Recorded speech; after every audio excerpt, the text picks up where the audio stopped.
Hello guys, welcome back to my channel. দেখো, কালী পুজোর mini blog নিয়ে চলে এসেছি এই ভিডিওতে। লোকজন আসতে শুরু করে দিয়েছে আর এদিকে হরিনাম হচ্ছে। হরিনাম হওয়ার পর হরি লুটের কাজ শুরু হবে। হরি লুটের কাজ শুরু হয়ে গিয়েছে। দেখো তো, এখান থেকে আমি বেশ কয়েকটা বাতাসা কুড়িয়ে নিয়েছি।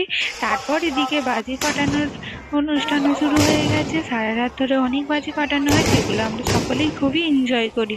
বছরে একটা দিন, এই সময়টা আমাদের সকলেরই খুব ভালো লাগে সারা রাত। আর এইখানে দেখো, ডিজে মিউজিকও বাজতে শুরু করে দিয়েছে, সকলে নাচও শুরু হয়ে গিয়েছে। তো লাইটিং গুলো এতটাই সুন্দর যে আমি ভিডিও না করে থাকতে পারলাম না। তোমরা এই ডিজে মিউজিকটাকে এনজয় করো।